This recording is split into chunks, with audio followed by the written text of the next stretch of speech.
Welcome to the Be Smart podcast and how not to be an idiot with your money. So we're not going to be talking about derivatives here. I do want to talk about futures for a second, and this is to illustrate a larger point. By the way, there's nothing complicated about futures. Futures sound really fancy, like it's the future. It's, I mean, I remember hearing about futures. This was like the late 90s, and I would drive my car to work in the morning, and they would talk about like S&P futures and NASDAQ futures and oil futures. I'm like, what is that? I don't know what that is. So I went to the bookstore, and by the way, if you go to the bookstore, there's like no books on futures. Like, they don't make futures books. There's a couple, but you're not going to find any books on futures. And the reason is because they're easy. There's nothing complicated about futures. Futures go up, you make money. Futures go down, you lose money. It's simple. They are a linear instrument. It's just like trading a stock. Now, the crucial difference is that when you buy a stock, you pay the whole purchase price of the stock, but when you buy a futures contract, you only put a small amount down, and it's called initial margin. So, for example, if you're buying $300,000 worth of a future, you could put down $30,000. That's the initial margin. So you have a margin account, and let's say you buy some futures and they go up, then you make money, and money gets deposited into your margin account. If you buy some futures and they go down, then you lose money, and money gets sucked out of your margin account. And what happens is that if you lose too much money, if you lose all of your margin and it's gone, then your broker calls you up and says, hey, asswipe, wire us some money right now, or we're going to liquidate these positions. And that's how futures work. So, and futures are fun because you can buy like massive amounts of corn and oil or hogs. I mean, you can have like 100,000 bushels of corn, massive amounts of commodities for just a tiny amount of money, you know? Now, if you own a bunch of live cattle and mad cow disease hits, then it's limit down 10 days in a row and you can't get out and you're bankrupt. So there's a lot of risk. This phenomenon is called leverage. Leverage can work in your favor or it can work against you.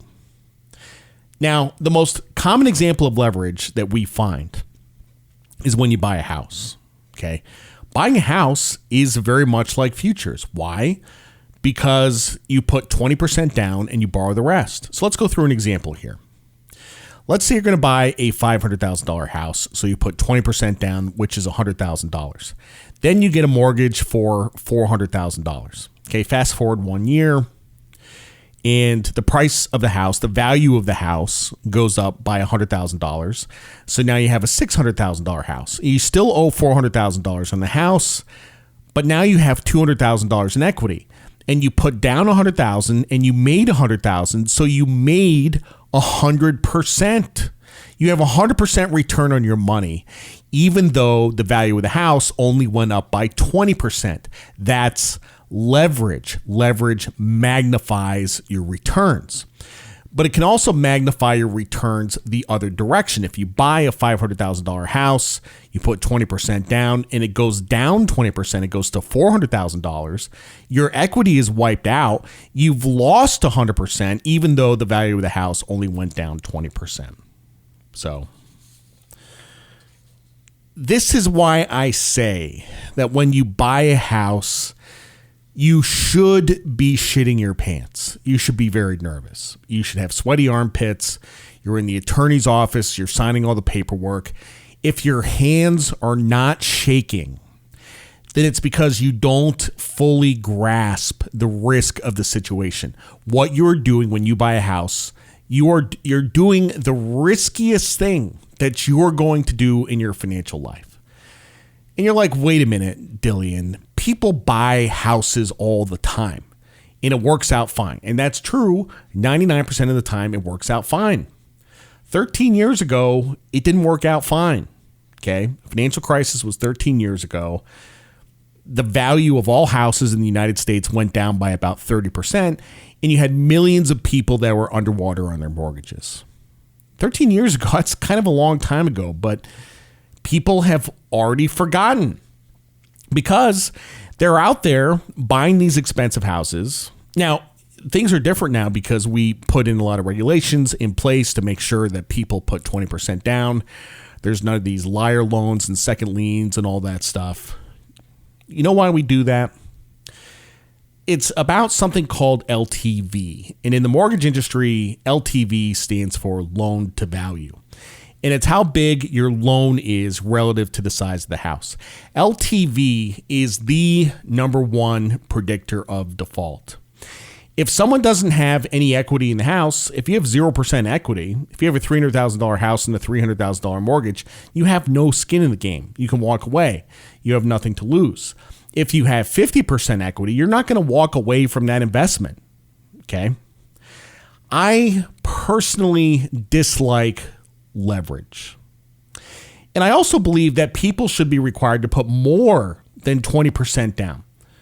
Maybe 30%. My last house that I bought in 2015, I put 35% down and nobody made me. I did that on purpose because I wanted less leverage because I was uncomfortable with that amount of leverage. Leverage magnifies. It magnifies in the way up, it magnifies in the way down. It makes good things better and it makes bad things worse. And if you have lots of debt, all kinds of debt, mortgage, car loan, credit card, you have lots of leverage, and if things go well, you hit it out of the park. But it increases the possibility of bankruptcy. You know, corporations do this. They say, well, we want our stock price to go up. So they issue a bunch of bonds and they buy back their stock and they increase their financial leverage. And most of the time it works out. Sometimes it doesn't. Did not work out for the airlines. They did lots of buybacks. They took out lots of debt. They would have gone bankrupt if they didn't get bailed out. Nobody's going to bail me out, and nobody's going to bail you out, okay? So we have to be careful. And I don't want to go bankrupt, okay? That would suck. 99% of us are long the economy, okay? We're all on the same side of the trade. We're all in the same boat. We want the economy to continue to do well, so we will continue to do well. And there might be a few people who are betting on a crash, but that hasn't worked out so well in the recent past. So we are all on the same side of the trade. We want the economy and the stock market to go up. But sometimes the economy and the stock market go down.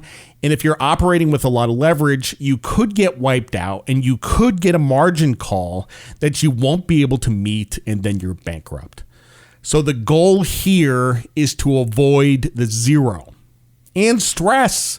Remember what increases financial stress: debt and risk. And in this case, debt actually increases your risk, so you have both debt and risk. It is the same thing. You know, speaking of futures, I actually had a trade. This was back in 2017 that went sideways on me, and I was big. I was big in this trade, and I had a huge amount of leverage. And I was wrong, and that was painful.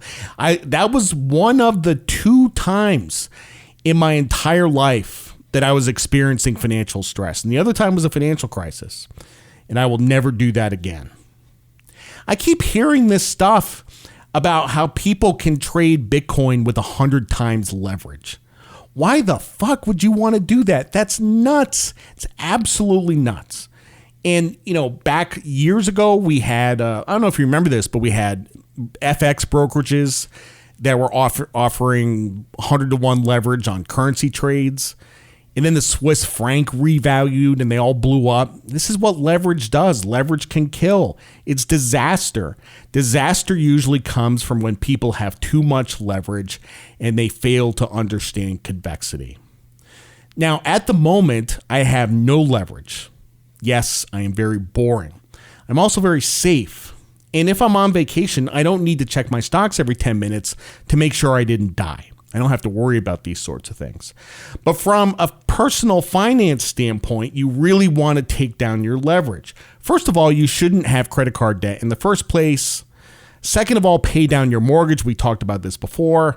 Third of all, you shouldn't have a car loan either. Fourth of all, do something about the student loans. I mean, this we'll talk about in some detail in the future. And this is a special case because people are stuck in student loans and they can't get out. So we'll talk about that. And I hope you are not one of these people that is stuck. And by the way, if you are stuck, there is only one way out, and that's to earn more money. Safety first. Remember the safety game? We used to play this in college. So somebody farts and they have to say safety. And if they don't, then you say doorknob, and they have to touch a doorknob just before you beat the crap out of them.